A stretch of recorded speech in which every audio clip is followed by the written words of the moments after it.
안녕하세요. 육아닥터 김숙자입니다. 신생아 위험 신호에 대해서는 엄마 아빠라면 필수적으로 알아야 할 사항입니다. 피부색이 청색을 띠거나 창백한 경우, 앓는 소리를 지속적으로 내는 경우, 강한 빛에 눈을 감지 않는 경우, 큰 소리에도 놀라 반응하지 않는 경우, 24시간 내에 소변, 48시간 내에 태변이 나오지 않는 경우, 태변이 흰색일 경우, 38도 이상의 체온, 생후 24시간 이내 또는 2주 이후에 황달 증세가 나타나는 경우, 구토, 경련 또는 발작 등이 있습니다. 각 항목에 대해서 자세히 알아볼 테니 필요하신 분은 메모를 해두셔도 좋을 것 같아요. 신생아의 피부색은 핑크색인 경우가 정상입니다.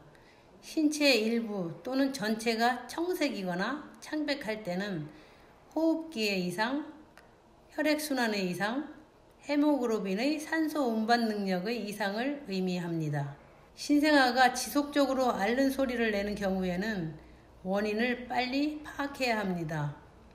움직임이나 뒤척임에 의해서 일시적으로 내는 소리일 수도 있지만 지속적으로 아이가 꽁꽁 앓는 소리를 낼 경우엔 중요한 위험 신호일 수 있기 때문에 속히 소아과 전문의의 상담이 필요합니다.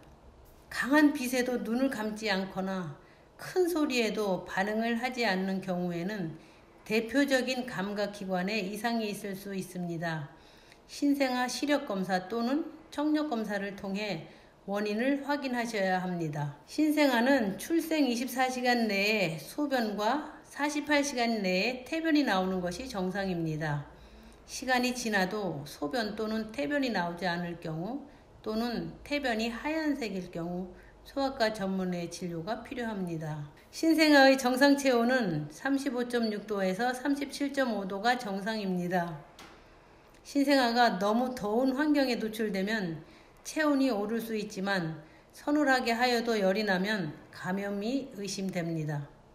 따라서 외부 환경에 의한 체온 상승이 아닐 경우 소아과 전문의를 통한 빠른 조치가 필요합니다. 신생아는 간 기능이 미숙하여 생리적 황달이 발생할 수 있습니다. 생리적 황달의 경우는 태어나서 2-3일 이후에 시작해서 10일 이내에는 없어집니다. 그러나 출생 후 하루도 되지 않아 황달이 생기거나 2주가 지나도록 황달이 지속될 경우 소아과 전문의의 상담이 필요합니다. 신생아에게 발생되는 구토, 경련과 발작은 위험 신호로 뇌 성장에 직접적인 영향을 끼칠 수 있기 때문에 응급치료가 필요합니다.